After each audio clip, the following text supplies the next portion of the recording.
Are you tired of the same old beauty routines and products?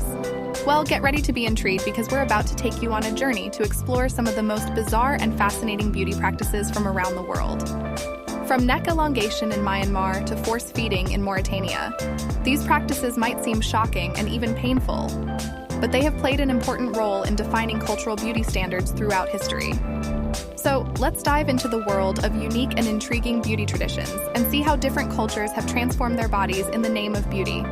Get ready to be amazed and inspired. Number 1. Obesity in Bodi tribe of Ethiopia. Obesity is considered attractive, and they even have a pageantry for it. Bodi men, in particular, are known for their practice of fattening up, where they consume large quantities of cow's milk and blood in the weeks leading up to a yearly festival called the KL ceremony. During this ceremony, Bodi men compete to see who has gained the most weight, and the winner is crowned Fat Man of the Year. The practice of fattening up is seen as a symbol of wealth and status in Bodi culture. A man's size and weight are considered attractive, and the more weight he gains, the more respected he is in the community.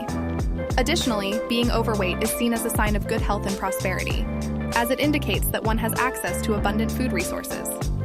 While the practice of fattening up may be accepted and even celebrated in Bodi culture, it is important to note that obesity can lead to a range of health problems, including heart disease, diabetes, and joint problems. It is crucial to promote healthy eating habits and exercise to maintain good health and prevent the negative consequences of obesity. Number 2. Neck elongation. The Kayan tribe, also known as the Padang people, is a subgroup of the Karen people who live in Myanmar, Burma, and Thailand. One of the most distinctive cultural practices of the Kayan tribe is neck elongation, which is carried out by the women of the tribe. From an early age, girls from the Kayan tribe wear brass rings around their necks, which are gradually added over time. Contrary to popular belief, the brass rings do not actually elongate the neck. Instead, they push down the collarbone and ribcage, giving the appearance of a longer neck. The practice of neck elongation is steeped in tradition and has been passed down through generations of Kayan women. It is considered a sign of beauty and status within the tribe, and women who have longer necks are highly respected. Number 3. Force feeding in Mauritania. Girls are force-fed up to 16,000 calories, more than 4 times that of a male bodybuilder, a day to make them more attractive and desirable for marriage. This tradition is called le bleu.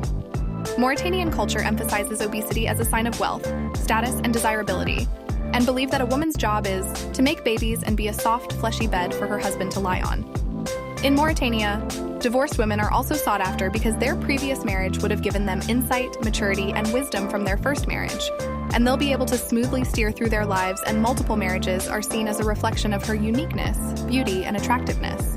Number 4. Feet binding. The practice of foot binding originated in ancient China and involved breaking and binding the feet of young girls to create a smaller and more delicate appearance. Despite the painful and damaging effects of foot binding, it was seen as a sign of social status and beauty for centuries.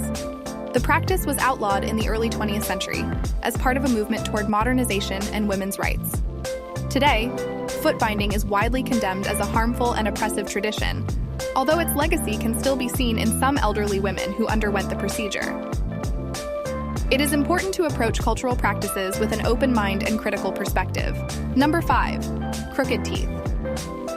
In Japan, crooked teeth, also known as yeba, is a cosmetic trend that originated in Japan. The trend involves intentionally creating the appearance of crooked or protruding teeth by attaching artificial dental caps or applying dental bonding to the teeth.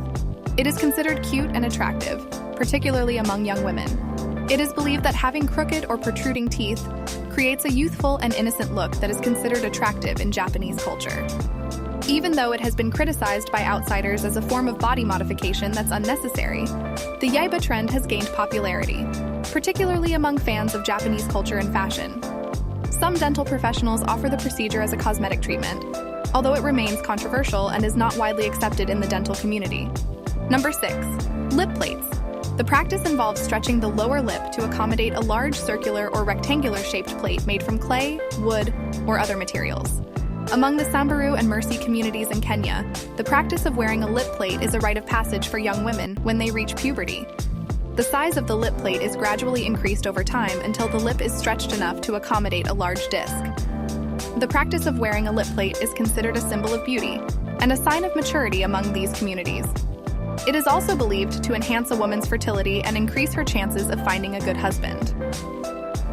Even though this practice has become less common, it still remains an important part of the cultural heritage of these communities and continues to be carried out by some individuals. Remember, cultural practices and beauty standards can be fascinating and complex, but they can also be harmful and oppressive.